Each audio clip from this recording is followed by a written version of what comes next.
মিরিক থেকে চলে গেছিলাম আমরা হোটেলে, আর হোটেলের রুম ট্যুরটাও তোমাদের সাথে শেয়ার করে দিলাম। ঘরে ঢুকতেই ছিল একটা খাট, একটা ছোটোখাটো টেবিলও ছিল, একটা আয়না, টিভিও ছিল। এটা ছিল বাথরুম। আমরা যে টাইমে দার্জিলিং গেছিলাম সেই টাইমে প্রচণ্ড পরিমাণে ঠান্ডা ছিল। মিরিক থেকে আমাদের হোটেলে পৌঁছতে পৌঁছতে প্রায় 2টো থেকে 2:30 নাগাদ বেজে যায়, সেই জন্য আর কোনো ভিডিও শ্যুট করা হয়নি। স্নান করে খাওয়া দাওয়ার পর একটু রেস্ট নিয়ে সন্ধ্যার সময় সবাই মিলে রেডি হয়ে বেরিয়ে পড়েছিলাম দার্জিলিং ম্যালের উদ্দেশ্যে।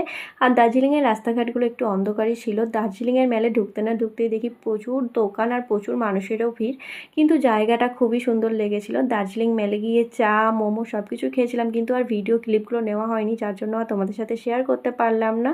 এটা ছিল দার্জিলিংয়ের নেক্সট ডে। সকাল সকাল ঘুম থেকে উঠে সবাই রেডি হয়ে বেরিয়ে পড়েছিলাম টাইগার হিল আর সানরাইজ দেখার জন্য, কিন্তু ড্রাইভার আমাদের এমন জায়গায় দাঁড় করিয়ে দেয় আমরা সানরাইজই দেখতে পাইনি। এই মিনি ব্লগটা এইটুকুই। কেমন লাগলো মিনি ব্লগটা কমেন্ট করে জানিও। নেক্সট পার্ট দেখতে হলে তোমরা চ্যানেলটিকে সাবস্ক্রাইব করে দিও। টাটা।